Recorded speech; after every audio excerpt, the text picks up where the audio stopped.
Sveicināti! Kādu laiku atpakaļ biju taisījis video par interneta tumšajiem dziļumiem, un tajā video ieminējos arī par tā saucamajām sarkanajām istabām, kuras it kā ir iespējams sastapt interneta dziļumos. Šajā video kā reiz pastāstīšu par sarkano istabu leģendu, kas vispār ir sarkanās istabas un kas tajās notiek, kā arī atbildēšu uz jautājumu, vai vispār realitātē ir iespējams uzrauties uz kaut ko tam līdzīgu.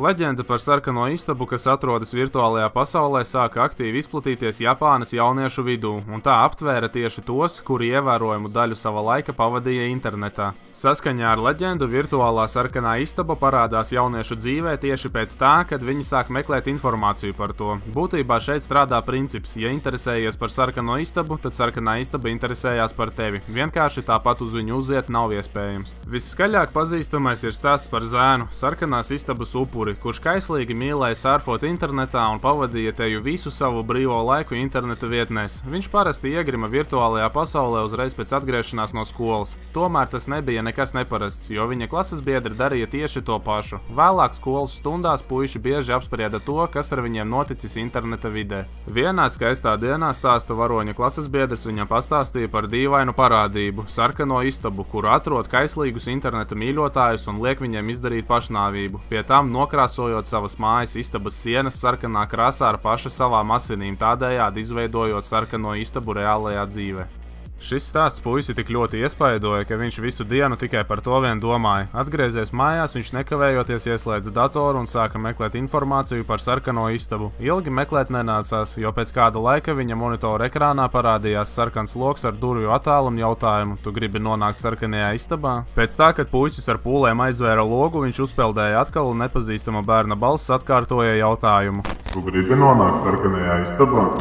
Pēc īsa brīža datora ekrāns pēkšņi aptumsa un tajā parādījās vārdu saraksts, kas rakstīts ar sarkaniem burtiem. Skatoties uz viņu, puisis pašās beigās pamanīja divus pazīstamus vārdus – savējo un sava klases biedre, tā paša, kas viņam pastāstīja par sarkano istabu. Kas darījās ar stāsta varoni nākamās pāris stundas, paliek noslēpums, bet nākamajā dienā viņš tika atrasts miris savā istabā. Izmeklēšanas rezultātā noskaidrojās, ka puisis izdarījis pašnāvību, pirms tam ar paša savām asinīm nokrāsojot savas istabas sienas sarkanas. Un šādi pašnāvību gadījumi, kā stāsta leģenda, Japānā notikuši diezgan daudz. Interesantākais ir tas, ka sarkanās istabas leģendā ir diezgan pat reāli pamati. Tā piemēram netstalkeri, tie ir tādi cilvēki, kuri paši savas intereses pēc surfo vistumšākajos interneta dziļumos izmantojot VPN, apgalvo, ka cilvēki darknetā veido sarkanās istabas, kuras aprīkotas ar video novērošanas kamerām, kuras translē visu notiekošo šifrētos kanālos, kuriem var piekļūt samaksājot translācijas moderatoram noteiktu naudas summu kriptovalūtā. Virtuālie noziedznieki nolaupa cilvēkus un ievieto nelaimīgos slepenā vietā, lai spīdzinātu un nogalinātu, pārraidot notiekošo darkneta skatītājiem, interneta tumšajai daļai, kurā dzīvo vismarginālākie tīmekļa lietotāji. Tajā pašā laikā slepenie skatītāji var ietekmēt notikumus, kas notiek kameras priekšā, izvēloties slepkavības un spīdzināšanas metodes, protams, pirms tam samaksājot apaļu naudas summu translācijas veidotājiem.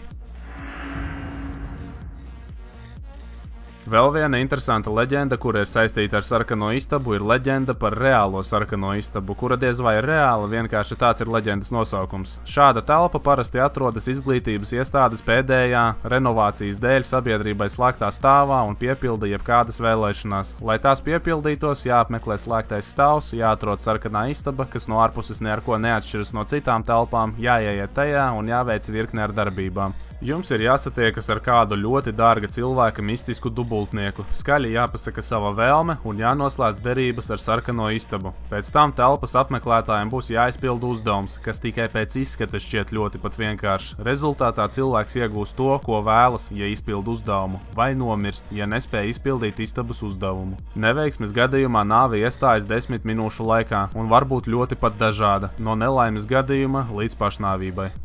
Tas arī viss. Leģenda ir, manuprāt, diezgan pat interesanta, vai viņā ir kaut daļa patiesības, spriediet priekš sevis paši, savukārt es ar jums atvados un paldies par uzmanību.